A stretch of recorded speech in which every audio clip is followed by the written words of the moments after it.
Hello, you all, and welcome back to my commentary about another one of my poems from my book, Speak to the Spirit, Inspirational and Insightful Poetry. And this video is about another poem in my book, which I also have a video excerpt on. And if you're watching this video, I'm assuming that you saw the other video and that you wanted more information about the poem. And so that's what this video is about. That poem is called Little Pieces of Heaven, or Pieces of Heaven. And so, again, I wrote this poem. I don't remember exactly when. If you watch any of my other videos, I don't really have exact dates of when I wrote this stuff because it spans over like 20 years. So some of the poems are in the book I wrote when I was as young as 15 years old. And some of the more recent ones was in my 30s. I'm no longer in my 30s. So yeah, it's been a pretty long time since I've written a lot of these, and I kind of compiled them into these categories in the book to, again, help to inspire people and offer insight into different aspects of life. And so this poem, Little Pieces of Heaven, or Pieces of Heaven, I wrote probably about 15 years ago, along with the God's Creation poem. These poems are kind of connected in some ways. They kind of, they're in the beginning of the book, and they focus on like our different perceptions of God and how we understand God and how we can grow in our understanding of God. And so, the Little Pieces of Heaven basically talks about, I need to talk about why I wrote the poem.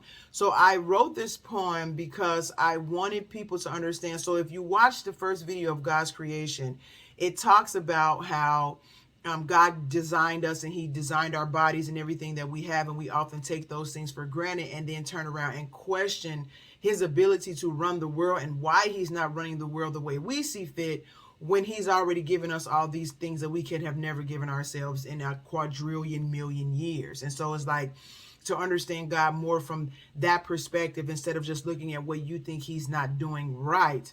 And that at the end of the day, we're at his mercy. So it's best to just try to understand who he is instead of coming up with our own ideas about who he is. And so this poem is kind of an extension of that. And so instead of talking about the things that God has given us, it focuses on like seeing the good things in life that God has given us. Because the other poem kind of talks about us as human beings, our makeup. So this poem talks about the different things in life that you can see that will let you know that God is real, and there are different pieces of heaven on earth for us to make the connection about who he is. And so we as people have a tendency to just focus on the bad and make that, our focal point, which I just said. But there are a lot of good things too. And it's actually more good things in life than there are bad, but we have to have the eyes to see them. And so this book focuses on those little things in life that let you understand that there's a higher power, there's a deeper power, and that there's much more substance to life than we often realize. And so it starts off by saying there are little pieces of heaven on earth. And I'll just read a couple of a couple of the lines in the beginning. It says, in the passing of a smile, that after tragedy still hopes. So in first of all, a smile is a blessing in and of itself. There's a lot to it that, again, we take for granted. But then when we experience tragedy, but we're still able to smile, like that strength and that hope is a piece of heaven. It's a piece of God. It shows us that there's much more than our tragedy that we often are kind of faced with. And so the next line says, in the rusting of a train, in the rusting of a chain, just enough to let you free, when once stubborn or blurry eyes can now clearly see. And so, like, when you're in bondage and you get free from that bondage, whether it's a person, whether it's an event in your life, whether it's a health condition or anything like that, anything that's holding you, and that you don't want to be held by, is a bondage. And when you get free of that, oh my goodness, it's a piece of heaven. Like, it's really no words, because it's just a big thing. It's spiritual, and so you have to understand, you can see God in that. And so that's what I wanted to convey, is like when you experience that freedom of finally getting free from something that's been holding you. And then I said, and when once stubborn or blurry eyes can now clearly see. And so that's kind of attachment to being free from something, but but learning something, becoming aware of something that you didn't know. And being set free from that, because a lot of times we have perceptions about stuff, and those perceptions limit our ability to understand things. But then when you get some more information and you understand, oh, the thing that you thought wasn't exactly what it wasn't, that there's something bigger going on, that revelation or that enlightenment is a piece of heaven as well. And the feeling that comes from that is an evidence of something bigger going on around you than just what you see. And so I go into some other different examples. I talk about when you're giving birth and holding a newborn baby, that's a piece of heaven. I talk about when you are hopeful and looking for God to save you or rescue you from something, or just trusting Him in general. The ability to do that, that faith that keeps you pressing forward, that's a piece of heaven.